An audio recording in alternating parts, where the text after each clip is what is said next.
October 2nd, 1996, Jorge International Airport, Lima, Peru.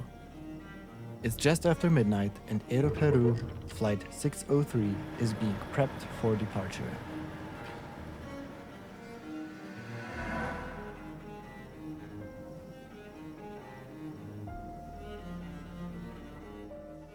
The flight is scheduled for Santiago, Chile, with stops in Arequipa and Iquique.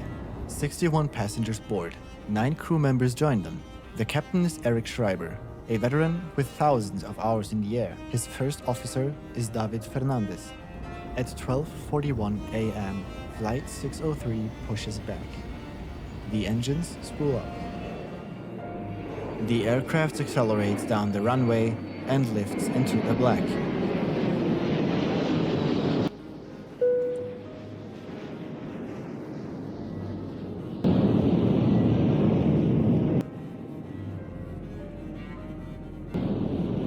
Seconds. That is all the time anyone had to understand what was actually happening. Because for the first 90 seconds, everything looks normal. Then the master caution light ignites, rudder ratio, then Mach speed trim, then overspeed, the stall warning, all at once. This should be impossible.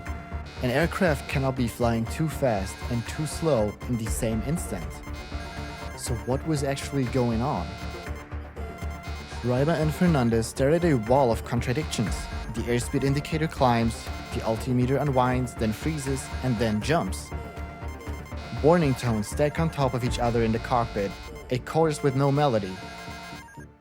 They couldn't rely on the instruments anymore, so they had only one thing to do. We have unreliable readings on all instruments.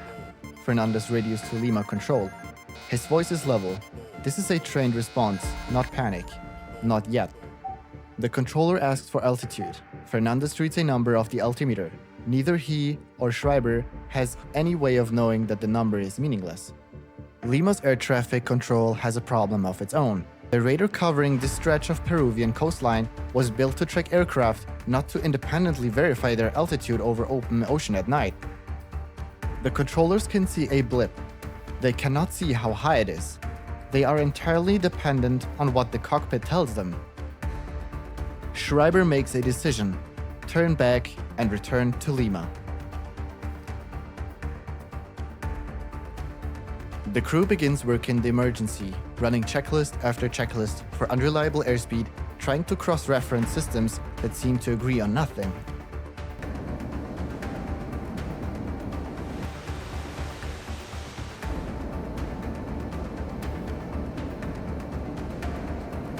The stall warning stick shaker activates, the control column physically vibrating, a mechanical scream meaning the wings are losing lift.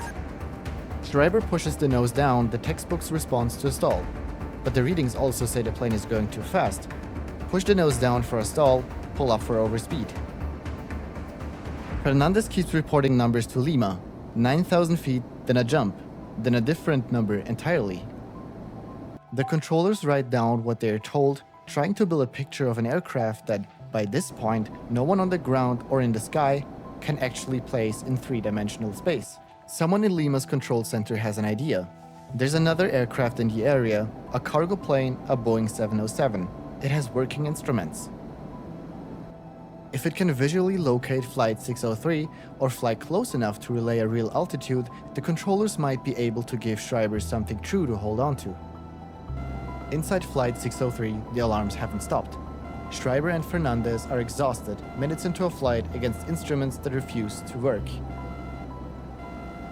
They know they're somewhere over water, they know they're going back to Lima, they do not know how high they are. Confirm your altitude. Lima asks again.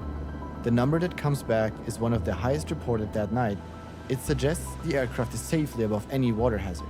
The 757 is, in fact, descending, slowly, steadily, losing altitude while its own systems insist it's climbing or holding steady.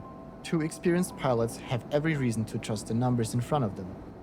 The 707 crew scans the dark ocean below, trying to spot the 757's lights. Radio calls continue. Time compresses. At 1:10 a.m., roughly 29 minutes after takeoff, Aeroperú Flight 603's right wingtip touches the surface of the Pacific Ocean.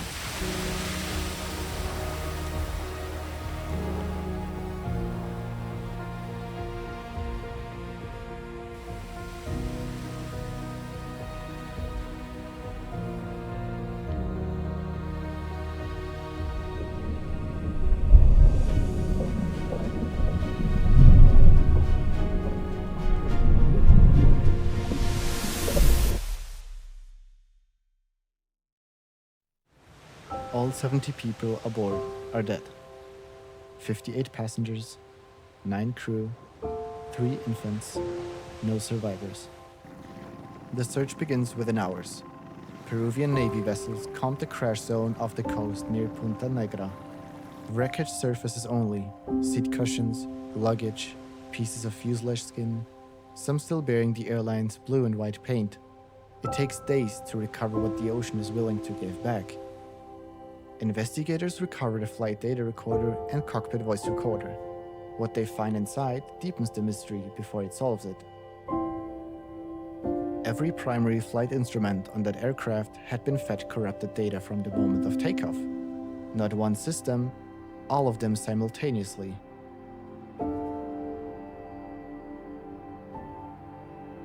That kind of total synchronized failure doesn't happen by accident in the way investigators are used to seeing. This was very different. Investigators trace it back to 3 small metal openings near the nose of the aircraft called static ports. Block these 3 ports and every gauge downstream inherits the same false information, confidently, precisely, in perfect unison. Investigators trace it back further, removing it before flight was standard procedure.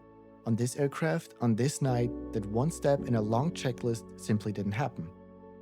Aeroperú, already a struggling regional carrier, does not survive the disclosure. Within 2 years, the airline ceases operations entirely. But the deeper finding isn't about one airline, it's about how fragile the entire idea of instrument flight really is. Just 2 months earlier, a Boeing 757 belonging to Bergenair crashed off the coast of the Dominican Republic. The cause? A blocked pitot tube.